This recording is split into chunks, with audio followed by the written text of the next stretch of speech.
Ele disse que era nosso segredo, que ninguém acreditaria em mim mesmo se eu contasse. E por quase 60 anos mantive esse silêncio que me consumia por dentro. Mas hoje quero que outras mulheres saibam que não estão sozinhas. Meu nome é Antônia Silva, tenho 83 anos, sou viúva, mãe de 3 filhos, avó de 7 netos maravilhosos e bisavó de 2 pequenos que são a luz dos meus olhos. Nasci em Ribeirão Preto, interior de São Paulo, em 1942, numa casa simples onde faltava muita coisa, menos amor e dignidade. Restante. Minha mãe lavava roupa para fora e costurava quando os olhos permitiam. Éramos 5 irmãos dividindo 2 quartos, mas a gente não se importava. Achávamos que aquilo era riqueza, ter uns aos outros. Em 1957, quando eu tinha 15 anos, aconteceu algo que mudou nossa vida. A esposa do dono da usina, Dona Cecília, visitou nossa casa depois que minha mãe costurou um vestido para ela. Ao me ver ajudando minha mãe com as costuras, perguntou se eu gostava de estudar. Respondi que sim, que era meu sonho ser professora um dia. Ela então fez algo que pareceu milagre. Ofereceu uma bolsa para que eu estudasse na escola normal da cidade. Vocês precisavam ver a cara do meu pai. Ele, que mal sabia escrever o próprio nome, ficou com os olhos cheios d'água. Mamãe chorou abertamente. Me abraçou tão forte que quase não consegui respirar. Era a primeira pessoa da família que iria além do 4º ano primário. No dia que recebi meu primeiro uniforme, passei horas me olhando no único espelho da casa, um retângulo pequeno na parede da sala. A saia azul marinho pregueada, a blusa branca com o emblema da escola bordado no bolso, as meias brancas até o joelho e sapatos pretos que mamãe comprou na feira. Um número maior para eu crescer dentro deles. Eu dormia com esse uniforme dobrado embaixo do travesseiro, como se fosse um tesouro. O primeiro dia de aula foi como entrar em outro mundo. A escola normal ficava no centro da cidade, um prédio enorme com colunas na entrada, escadarias de mármore e salas com janelas tão altas que precisava de escada para abrir. Tinha um cheiro que nunca vou esquecer. Mistura de cera no assoalho, livros antigos e giz. As outras meninas vinham de famílias melhores que a minha. Percebi logo pelos sapatos delas, sempre brilhando de novos, e pelas merendeiras de metal com comidas que eu nem conhecia. A minha era uma lata de manteiga reaproveitada, onde mamãe colocava pão com banana ou, nos dias de sorte, um pedaço de bolo de fubá. Eu acordava às 5 da manhã para ajudar mamãe com as roupas de lavar antes de ir para a escola. Depois das aulas, ainda ajudava na costura ou cuidava dos irmãos menores. Estudava à noite, com a luz fraca de um lampião, porque a eletricidade em casa vivia caindo. Mesmo assim, era a primeira aluna da classe. Tinha uma facilidade com os números que impressionava até os professores. E foi assim, por me destacar em matemática, que chamei a atenção do professor Augusto Mendonça. Ele ensinava matemática no curso normal e era considerado um dos melhores professores da escola. Homem imponente, na casa dos 40 anos, sempre de terno e gravata mesmo nos dias mais quentes, cabelos bem penteados com brilhantina e um perfume forte que a gente sentia de longe. No início do 2º semestre, o professor Augusto começou a me elogiar na frente de todos. Vejam como a Antônia resolveu esse problema, com elegância e precisão, ele dizia. Me pedia para resolver equações no quadro, sempre encontrando um jeito de mencionar como eu era um diamante bruto do interior. Confesso que aquilo alimentava meu ego. Em casa, ninguém entendia o que eu estudava, e ali estava um homem estudado, respeitado, me tratando como especial. Logo vieram os convites para ficar após a aula para aulas extras. Você tem potencial para uma bolsa na capital, ele dizia, mas precisa de preparação especial. Meus pais ficaram orgulhosos quando contei. Mamãe até chorou, imaginando a filha estudando em São Paulo, talvez até na USP, como ele sugeria. As aulas extras começaram normais. Ele me dava problemas mais difíceis, me emprestava livros avançados, me explicava conceitos com paciência. Depois de algumas semanas, começou a sentar mais perto durante as explicações. A mão dele, que antes apontava para o caderno à distância, agora pousava sobre a minha para corrigir a forma de segurar o lápis. O perfume dele ficava mais forte quando se inclinava sobre meu ombro para verificar meus cálculos. Um dia, enquanto eu resolvia um problema na lousa, senti as mãos dele nos meus ombros. Você está tensa, Antônia, ele disse. Precisa relaxar para pensar melhor. E começou a massagear meus ombros de um jeito que me deixou paralisada. Não sabia o que fazer ou dizer. Naquela época, um professor era quase como uma divindade, especialmente para uma menina pobre como eu. Antes de continuar minha história, queria pedir um momento para vocês que estão me assistindo. Me conta nos comentários de onde você está vendo este vídeo. É tão especial para mim, com meus 83 anos, poder compartilhar minha história com pessoas de todo o Brasil. E se minha história estiver tocando seu coração, por favor, deixe sua curtida e se inscreva no canal. Isso ajuda essa vovó aqui a alcançar mais pessoas que talvez precisem ouvir o que tenho para dizer. As coisas pioraram gradualmente. As mãos que massageavam meus ombros começaram a descer pelas costas, a roçar na lateral do meu corpo. Os elogios aos meus estudos foram substituídos por comentários sobre minha aparência. Está ficando uma moça muito bonita, Antônia, ele dizia, enquanto seus olhos percorriam meu corpo de um jeito que me fazia sentir suja. Eu comecei a inventar desculpas para não ficar após as aulas. Dizia que precisava ajudar minha mãe, que meu pai estava doente, que tinha que buscar meus irmãos. Ele aceitava, mas no dia seguinte me tratava com frieza na sala, me fazia perguntas difíceis na frente de todos, me humilhava quando eu errava. Uma tarde, depois que eu recusei mais uma aula extra, ele me chamou e disse que havia conversado com Dona Cecília sobre a bolsa para São Paulo e que ela estava entusiasmada com a ideia, mas que dependia da recomendação dele. O recado estava dado. Ou eu cooperava, ou podia esquecer meu sonho. Na semana seguinte, fiquei para a aula extra. Ele do nada trancou a porta da sala, coisa que nunca tinha feito antes. Pediu que eu resolvesse um problema no quadro e, enquanto eu escrevia, senti seu corpo pressionar o meu contra a lousa. Você sabe que posso fazer muito por você, não sabe, Antônia? Ele sussurrou no meu ouvido. O giz quebrou na minha mão, tamanho era meu tremor. Eu tinha apenas 16 anos, não sabia como reagir, como dizer não a um homem adulto, professor respeitado, que tinha meu futuro nas mãos. Eu não conseguia nem chorar de tanto medo do que podia acontecer. Até que ele me prendeu e, naquela tarde, algo dentro de mim se quebrou junto com aquele pedaço de giz. Voltei para casa em silêncio naquele dia. Mamãe percebeu que algo estava errado, mas atribuiu ao cansaço dos estudos. É muito esforço para uma menina, ela dizia, mas vai valer a pena quando você for professora. As aulas extras continuaram por quase 2 meses. Cada vez que ele se aproximava, eu me desligava, saía do meu corpo, pensava na bolsa, em São Paulo, em como ajudaria minha família quando fosse professora. Era a única forma que encontrei para suportar. E então, numa terça-feira chuvosa de agosto, conheci Maria Helena, uma professora nova de português que tinha vindo da capital. Ela me viu saindo da sala do professor Augusto com os olhos vermelhos e me chamou para conversar. Não sei porquê, talvez pelo jeito dela, pelo olhar sincero, mas contei tudo. Foi a primeira vez que as palavras saíram, entre soluços e vergonha.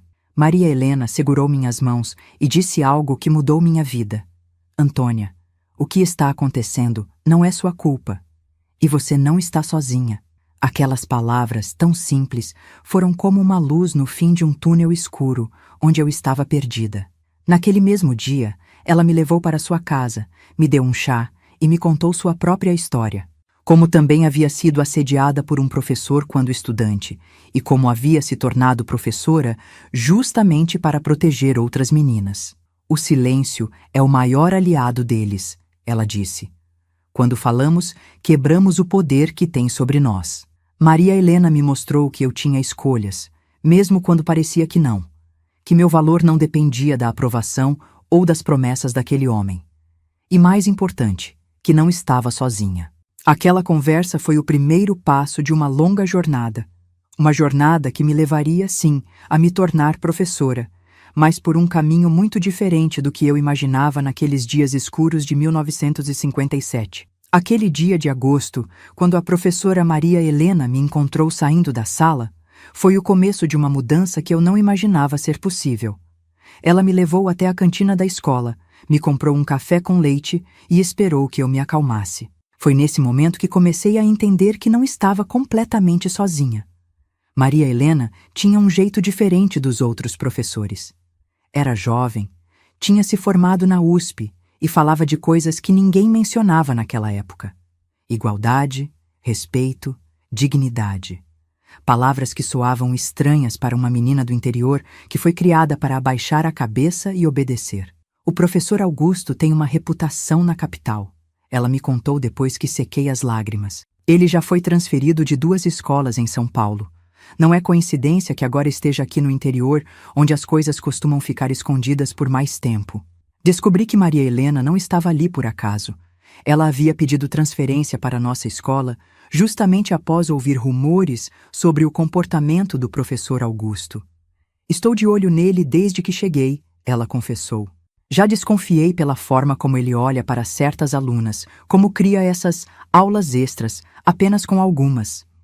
No dia seguinte, chegando à escola, percebi algo diferente. Maria Helena estava na porta da minha sala quando o professor Augusto me chamou para conversar sobre o problema de ontem.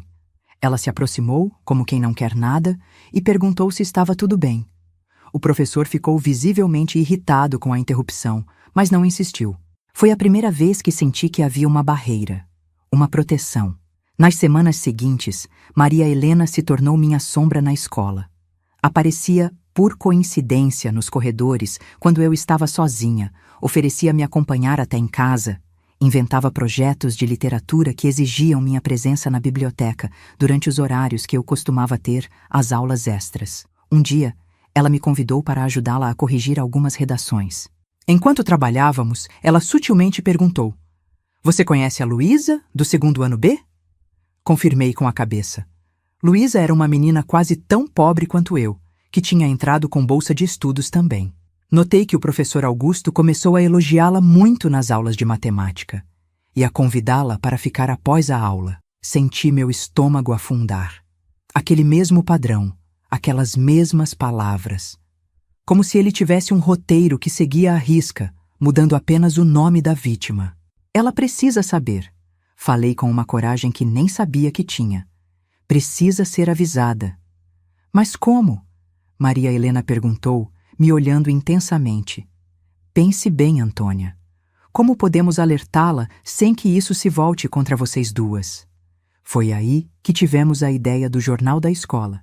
Maria Helena propôs à diretoria um projeto de jornal estudantil, como parte do currículo de português. Recebemos autorização e, no primeiro número, incluímos um artigo aparentemente inocente sobre limites apropriados entre professores e alunos. O texto falava em termos gerais, baseado em casos de outras escolas, outras cidades. Mas deixamos pistas, sinais de alerta, descrições de comportamentos que qualquer menina na minha situação reconheceria. O jornal circulou por toda a escola. Luísa o leu, assim como outras meninas. Algumas começaram a evitar ficar sozinhas com o professor Augusto. Ele percebeu a mudança, é claro. Ficou mais cauteloso, mas também mais irritadiço. Comecei a receber notas baixas nas provas, mesmo quando sabia que minhas respostas estavam corretas. Era sua forma de retaliação. Um dia, ao final da aula, ele me entregou uma carta fechada. Para seus pais. Disse com um sorriso que me fez gelar. Sobre seu desempenho recente. Era uma quinta-feira e eu sabia que no sábado haveria uma reunião de pais e mestres. Naquela carta, ele certamente plantava as sementes que destruiriam meu sonho de continuar estudando. Maria Helena percebeu minha aflição e me chamou para conversar. Mostrei a carta, ainda lacrada. "Vamos abrir", ela disse decidida. "Precisamos saber o que estamos enfrentando." As palavras naquela carta eram veneno puro. Ele sugeria que eu andava distraída, que talvez a escola fosse um ambiente muito sofisticado para uma menina de origem tão simples, que havia preocupações sobre meu comportamento com colegas do sexo masculino. Era tudo mentira, claro. Mas naquela época, para uma família como a minha, questões de comportamento eram sérias. Meu pai certamente me tiraria da escola imediatamente. "Ele não pode fazer isso", falei entre lágrimas. Maria Helena segurou minhas mãos trêmulas e disse algo que nunca esqueci. Ele pode tentar, mas não vamos deixar. Naquela noite, não dormi. Fiquei deitada olhando para o teto de madeira do nosso quartinho, ouvindo o ressonar da minha irmã na cama ao lado, pensando no que aconteceria no sábado. Via meu sonho desmoronar, via a decepção no rosto do meu pai, a tristeza no olhar da minha mãe. Como explicaria a eles algo que eu mesma mal compreendia? Na manhã seguinte, fui para a escola decidida a conversar com a diretora antes que a carta chegasse aos meus pais. Mas ao entrar no portão, fui recebida por um burburinho incomum.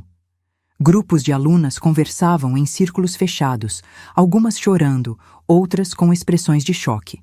A secretária veio me chamar. A diretora quer ver você, Antônia.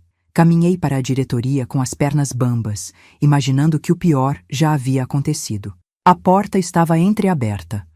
Lá dentro, vi não apenas a diretora, mas também Maria Helena, e para minha surpresa, Luísa, a menina do 2º ano, acompanhada por sua mãe, uma senhora de aparência severa. A primeira coisa que notei foi que Luísa havia chorado. Seus olhos estavam inchados e vermelhos. A segunda coisa foi o olhar de Maria Helena, que tinha uma mistura de tristeza e determinação.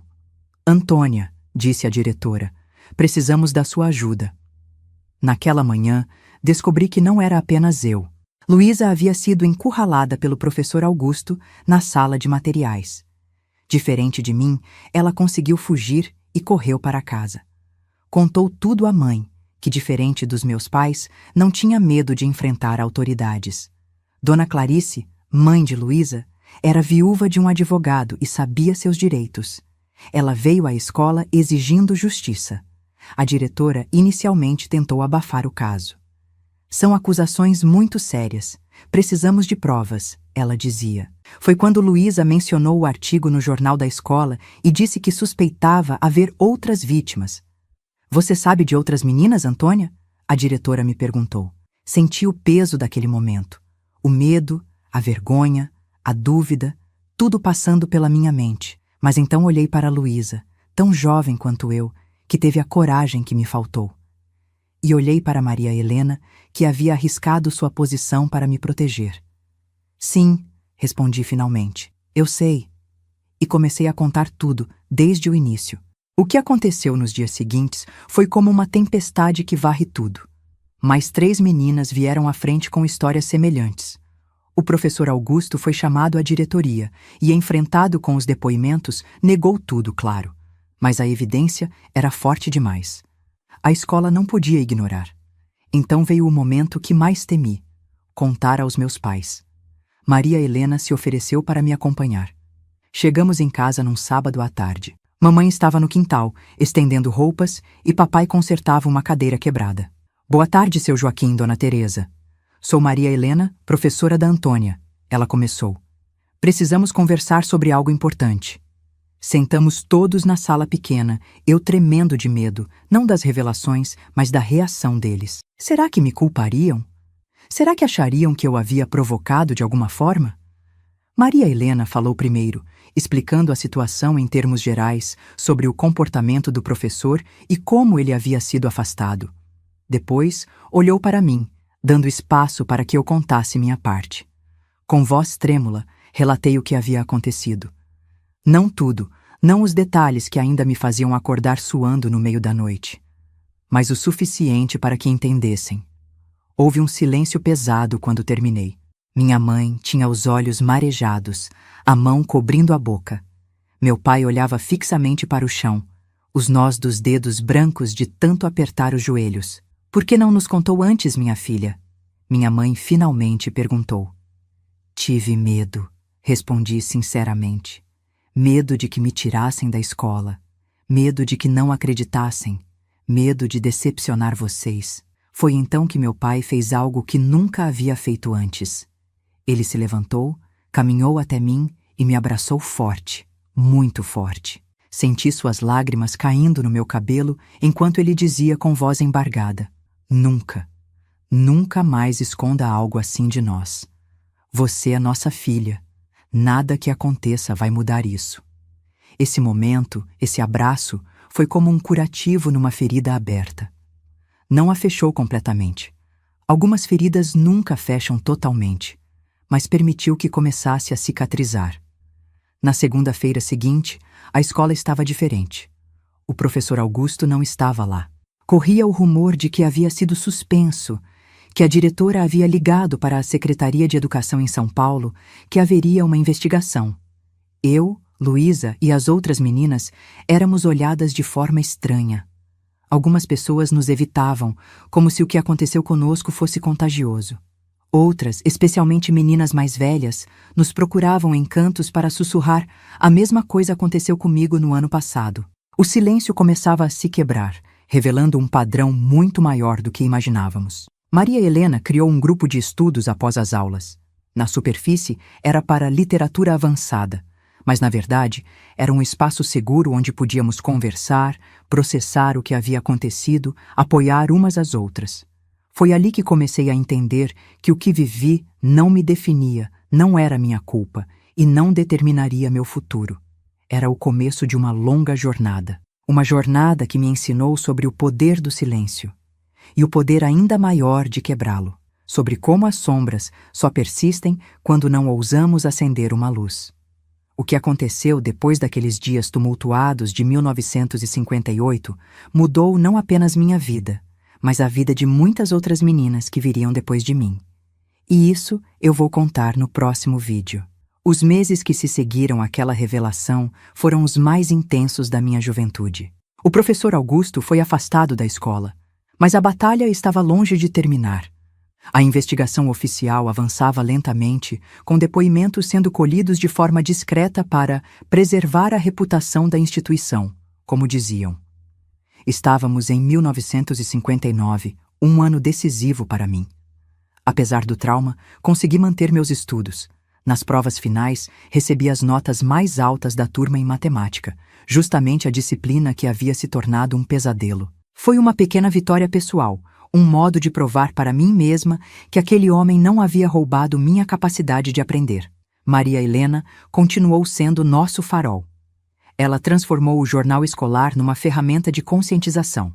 Nunca mencionando diretamente o caso, publicávamos textos sobre dignidade, respeito e direitos. Criamos uma linguagem cifrada que só nós entendíamos completamente. Quando escrevíamos sobre ambientes seguros de aprendizado, todas sabíamos do que realmente estávamos falando. Em março de 1960, recebi a notícia que mudaria meu destino. A Secretaria de Educação havia aprovado minha bolsa para estudar na Escola Normal Caetano de Campos, em São Paulo. A ironia não me escapou. A mesma bolsa que o professor Augusto havia usado para me manipular agora se tornava realidade por mérito próprio e pelo empenho de Maria Helena. Minha partida para São Paulo foi agridoce. A cidade grande me assustava, mas representava também um recomeço. Fui morar na casa de uma tia-avó, no bairro do Bexiga, um cortiço apertado onde dividia o quarto com duas primas. O barulho, o movimento, o ritmo acelerado da capital paulista era tão diferente de Ribeirão que nos primeiros dias eu mal conseguia dormir. A Caetano de Campos era imponente, um palácio comparado à nossa escola no interior. Nas primeiras semanas, me senti invisível, apenas mais uma aluna entre centenas. Até que um dia, durante uma aula sobre métodos pedagógicos, a professora mencionou um artigo sobre limites éticos na relação professor-aluno. Reconheci imediatamente. Era um texto adaptado do nosso pequeno jornal escolar. Ao final da aula, procurei a professora Cecília. Conheço esse artigo, falei timidamente. Na verdade, ajudei a escrevê-lo. Seus olhos se iluminaram com interesse. Você é de Ribeirão Preto? Conhece Maria Helena Duarte? Confirmei surpresa. Ela me enviou todo o material do jornal de vocês. Estamos usando como estudo de caso na Faculdade de Pedagogia da USP. Aquele encontro foi o primeiro de muitos. A professora Cecília me apresentou ao Centro de Estudantes, um grupo politizado que discutia não apenas questões acadêmicas, mas os rumos do país. Era 1961. O Brasil fervilhava com debates sobre reformas de base, educação popular e direitos civis. Pela primeira vez, entendi que minha experiência pessoal se conectava a questões muito maiores. No centro de estudantes, conheci Mariana, Teresa e Conceição, 3 universitárias que haviam criado um grupo informal de apoio a mulheres vítimas de assédio e violência. Elas me convidaram para uma reunião numa pequena sala nos fundos de uma livraria na Rua Maria Antônia.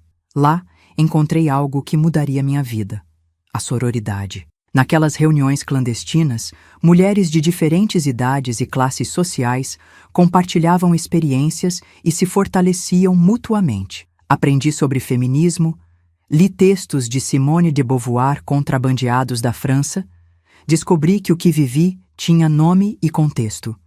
Não era um caso isolado, nem culpa minha, era parte de uma estrutura social que precisava ser transformada.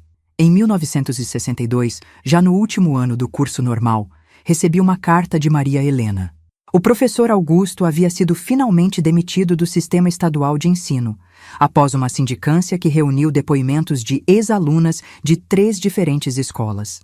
Nossa pequena resistência em Ribeirão havia desencadeado um processo maior. A carta terminava com uma notícia que me fez chorar de emoção. A diretora se aposentou. Fui convidada para assumir a coordenação pedagógica. Vamos transformar essa escola, Antônia. E quando você se formar, terá um lugar esperando por você aqui. A proposta era tentadora, mas meu caminho já havia tomado outra direção. Durante meu estágio supervisionado, fui designada para uma escola na periferia de São Paulo, no então recém-formado bairro de Itaquera. A realidade daquelas crianças, muitas vindas do Nordeste, vivendo em condições precárias, enfrentando preconceito e exclusão, me tocou profundamente. No final de 1962, com meu diploma em mãos, tomei minha decisão. Escrevi para Maria Helena, agradecendo sua oferta, mas explicando que ficaria em São Paulo. Encontrei minha missão, escrevi. Essas crianças precisam não apenas de alfabetização, mas de alguém que as veja, que acredite nelas, que as proteja. Alguém que eu não tive até você aparecer na minha vida. Consegui uma vaga como professora primária na Escola Municipal Jardim São Pedro, em Itaquera. O prédio era improvisado, com salas divididas por paredes de compensado, carteiras remendadas e um único banheiro para mais de 200 alunos. Mas havia ali uma energia, uma vontade de aprender que me contagiava. Nos anos seguintes, transformei minha sala de aula num espaço de acolhimento e resistência. Implementei métodos inspirados em Paulo Freire, que conheci pessoalmente em 1963, durante um encontro sobre alfabetização de adultos. A ideia de que a educação deveria ser libertadora, não domesticadora, revolucionou minha prática. Em 1964, quando o golpe militar abalou o país, senti na pele o que significava resistir. Vários colegas professores foram afastados por subversão. Livros foram censurados, métodos pedagógicos proibidos. A vigilância se intensificou nas escolas. Aprendemos a falar em códigos, a esconder certos materiais, a proteger uns aos outros. Foi nesse período que conheci Fernando, um jovem médico que atendia no posto de saúde próximo à escola. Ele vinha de uma família tradicional de São Paulo, mas havia escolhido trabalhar na periferia por convicção política. Começamos a colaborar em projetos comunitários. Enquanto eu alfabetizava, ele realizava campanhas de saúde preventiva. Nossa parceria profissional logo se transformou em algo mais.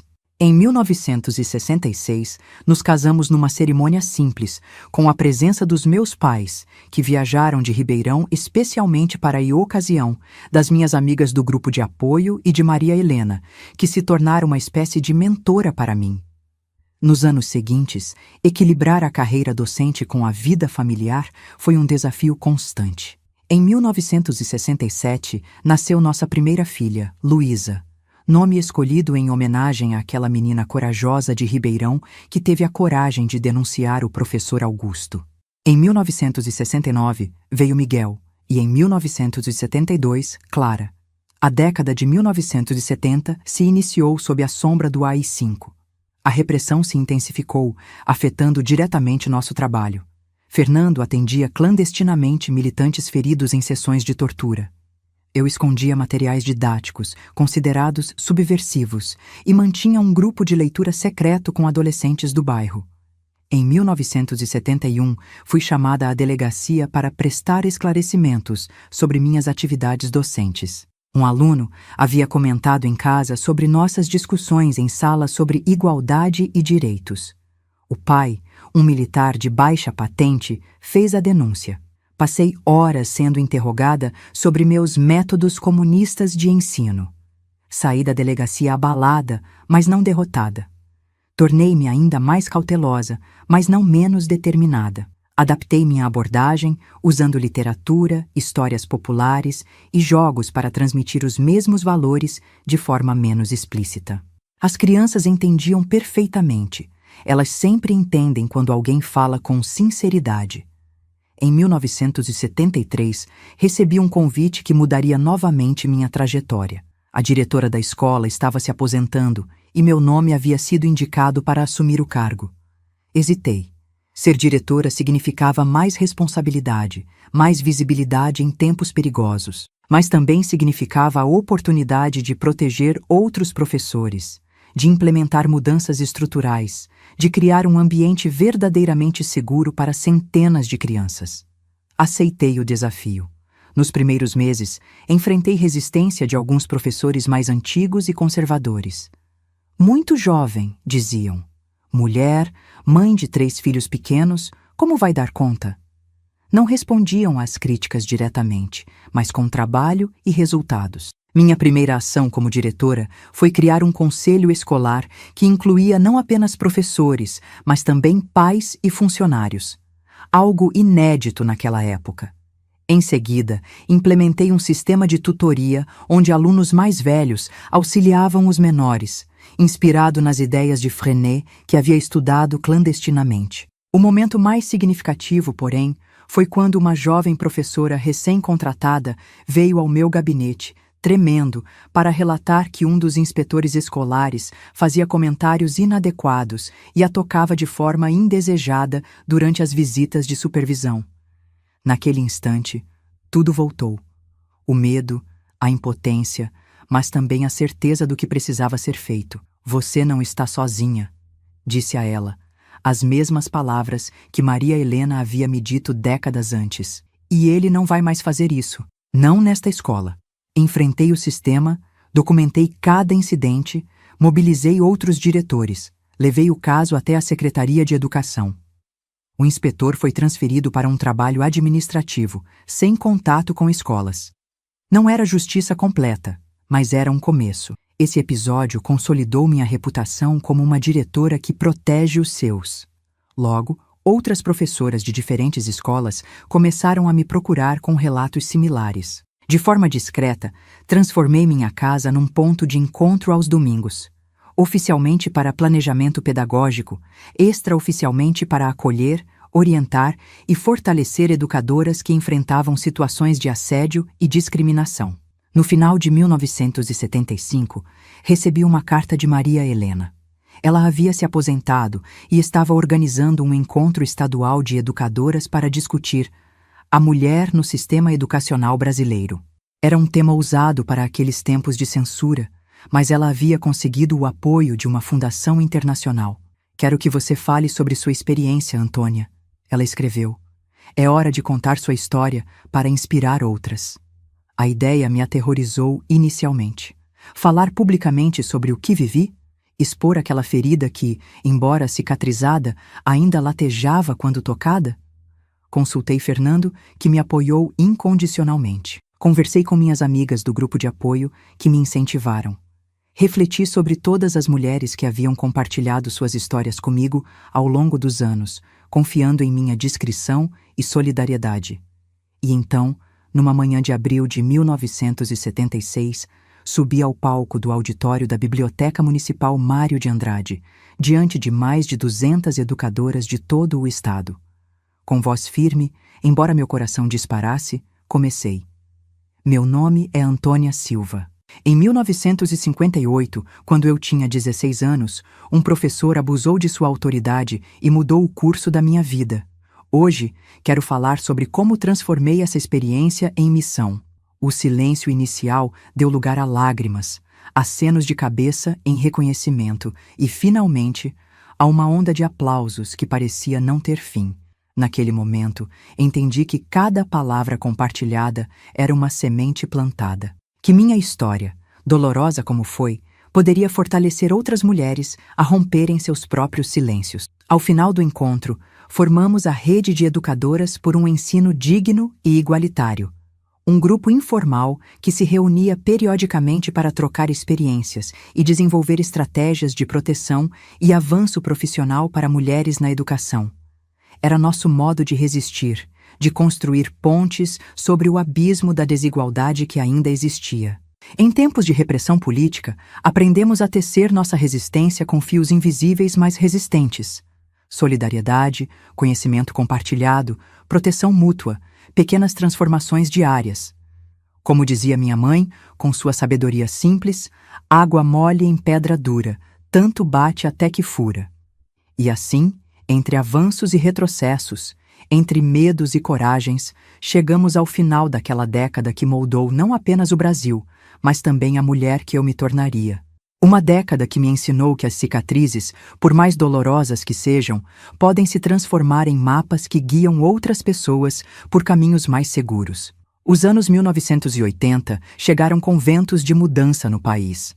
A ditadura mostrava sinais de enfraquecimento, movimentos sociais ganhavam força e finalmente podíamos respirar um pouco mais livremente.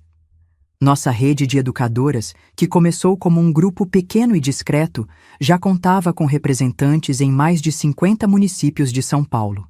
Em 1982, recebi um convite que jamais havia imaginado: participar da formulação da nova proposta curricular para as escolas municipais de São Paulo. Era a chance de inserir oficialmente no sistema educacional aquilo pelo que havíamos lutado nas sombras por tantos anos.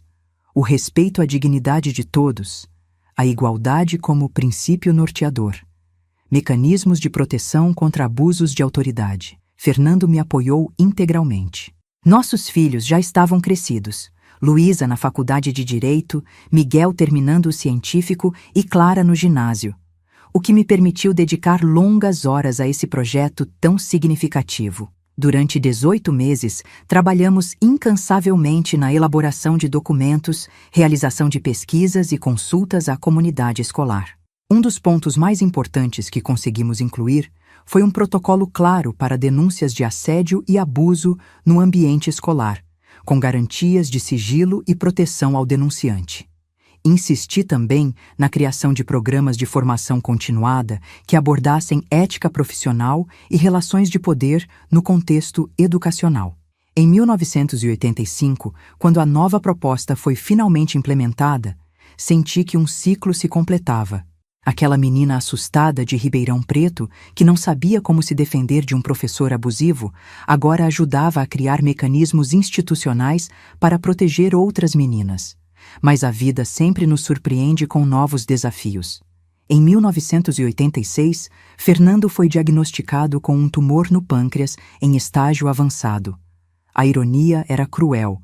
Ele, que salvara tantas vidas como médico, agora enfrentava uma doença com poucas chances de cura. Durante 8 meses, dividi meu tempo entre a direção da escola e o hospital, vendo meu companheiro de vida definhar um pouco a cada dia. Fernando partiu numa manhã de abril de 1987. Sua morte deixou um vazio impossível de preencher, mas também um legado de amor, coragem e compromisso social que me deu forças para continuar. Nos meses seguintes, mergulhei no trabalho como forma de lidar com o luto. Foi nesse período que comecei a documentar formalmente a história da nossa rede de educadoras. Em 1988, com a promulgação da nova Constituição, sentimos que o Brasil finalmente caminhava para se tornar o país que sonhávamos. A Constituição Cidadã incorporava muitos dos princípios pelos quais havíamos lutado na clandestinidade anos antes.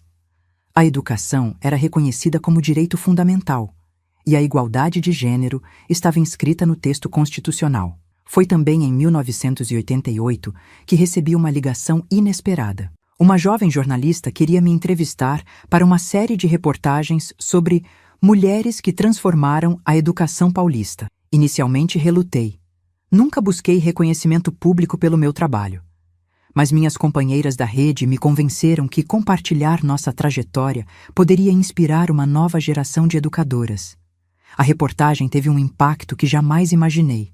Após sua publicação, começaram a chegar cartas de mulheres de todo o Brasil, professoras, diretoras, supervisoras, compartilhando experiências semelhantes e pedindo orientação sobre como replicar nosso trabalho em suas regiões. No início dos anos 1990, já perto da minha aposentadoria oficial, decidi sistematizar toda essa experiência. Com a ajuda de Luísa, que se tornara uma advogada especializada em direitos humanos, e de diversas companheiras da rede, criamos um manual prático.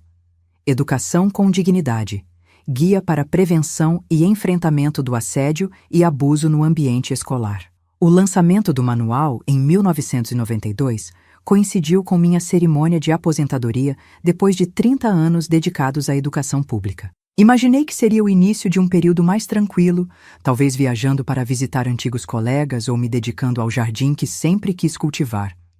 Mas o destino tinha outros planos.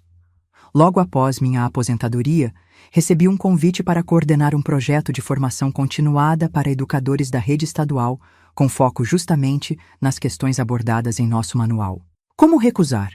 Aceitei o desafio e, durante os 5 anos seguintes, percorri o estado de São Paulo, realizando oficinas, seminários e grupos de discussão. Foi numa dessas viagens, em 1995, que reencontrei Maria Helena. Ela estava com quase 70 anos, mas mantinha o mesmo olhar determinado e a energia contagiante que me cativou naquele distante ano de 1958. Havíamos mantido contato ao longo das décadas, é claro, mas nos últimos anos ela se dedicara a cuidar do marido doente e nos víamos com menos frequência. Passamos uma noite inteira conversando, relembrando nossa jornada, maravilhadas com o quanto havia mudado e, tristemente, com o quanto ainda permanecia igual. Maria Helena me contou que estava escrevendo suas memórias e me pediu permissão para incluir minha história. Sua coragem de menina me inspirou a ser uma educadora melhor, Antônia, ela disse, segurando minhas mãos. E inspirou muitas outras também. Esta história não pertence apenas a nós, pertence a todas que vieram antes e a todas que virão depois. No ano seguinte, a pequena editora feminista Elas por Elas publicou Memórias de Resistência, uma educadora na contramão do silêncio, de Maria Helena Duarte. O livro, que incluía um capítulo inteiro sobre nossa luta em Ribeirão Preto, tornou-se leitura obrigatória em diversos cursos de pedagogia pelo país. Em 1998, quando o projeto de formação continuada chegou ao fim, eu já tinha 56 anos e 4 netos. Pensei, novamente, que era hora de desacelerar. Passei a me dedicar mais à família e a pequenos projetos comunitários no bairro onde ainda vivo, em Itaquera. Mas em 2005, um telefonema mudou tudo mais uma vez. Era Luísa, não minha filha, mas aquela menina corajosa de Ribeirão Preto. Agora, uma mulher de 63 anos. Ela também se tornara educadora e acabara de se aposentar. Antônia, ela disse, encontrei algo que você precisa ver. Nos encontramos uma semana depois, em um café no centro de São Paulo. Luísa trazia uma pasta antiga com documentos amarelados pelo tempo. Eram os registros oficiais da sindicância contra o professor Augusto, finalmente liberados após o prazo legal de sigilo. Entre os documentos, havia algo que me deixou sem ar. Um histórico completo de sua carreira, revelando que, após ser demitido do sistema estadual de ensino em São Paulo, ele conseguiu emprego em escolas particulares de outras 2 cidades e, posteriormente, em outro estado. Até quando ele continuou? Perguntei, sentindo aquele antigo nó no estômago. Até 1982, Luísa respondeu, quando foi finalmente preso por abusar de 3 alunas em Belo Horizonte. Cumpriu apenas 2 anos de prisão e morreu em 1996. A notícia me abalou profundamente. Quantas vidas teriam sido afetadas ao longo daqueles anos? Quantas meninas enfrentaram sozinhas o que nós enfrentamos? O sistema que deveria protegê-las falhou repetidamente, permitindo que um predador simplesmente mudasse de cenário e continuasse suas ações. Durante semanas, não consegui parar de pensar nisso. Até que numa noite, enquanto ajudava minha neta mais velha com uma redação sobre figuras inspiradoras, tive uma epifania. O passado não poderia ser mudado, mas o futuro ainda estava em construção. Em 2006, aos 64 anos, voltei à ativa. Com o apoio de Luísa, minha filha, de Luísa, minha antiga colega, e de diversas companheiras da rede de educadoras, fundamos o Instituto Maria Helena Duarte para proteção e dignidade na educação.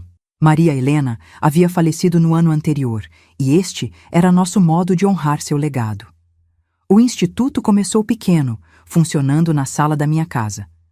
Nossa primeira iniciativa foi uma linha telefônica de apoio para educadoras e estudantes vítimas de assédio ou abuso. Em seguida, criamos grupos de acolhimento e orientação jurídica. Aos poucos, expandimos para oferecer formação em escolas e universidades sobre prevenção, identificação e enfrentamento de situações abusivas. Os anos seguintes foram de intenso trabalho e aprendizado contínuo. Em 2010, o Instituto já era reconhecido nacionalmente como referência no tema.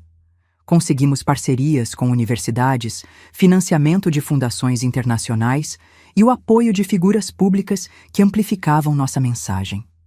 Em 2015, aos 73 anos, passei a presidência do Instituto para minha filha Luísa, mas continuei atuando como conselheira e porta-voz. Era inspirador ver uma nova geração assumindo essa luta, trazendo novas perspectivas e ferramentas. A internet, que inicialmente me assustava, se revelou uma poderosa aliada.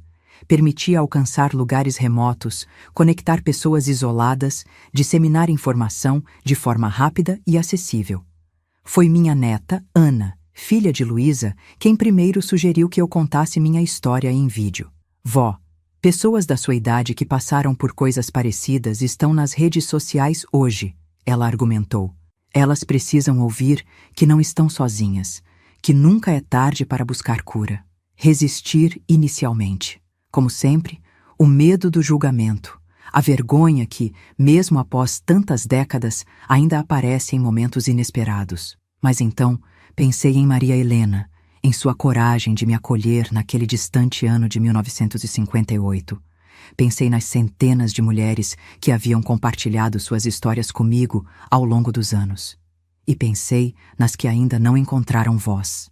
É por elas, por vocês, que estou aqui hoje, aos 83 anos, compartilhando uma jornada que começou com dor, mas que se transformou em propósito. Que minha história sirva de testemunho de que as feridas podem cicatrizar, que é possível reconstruir a confiança, que nunca é tarde para buscar justiça e cura. O caminho é longo, sabemos disso. Mesmo hoje, em 2025, com todas as leis e políticas que conquistamos, o abuso de poder e a violência contra mulheres e meninas continuam.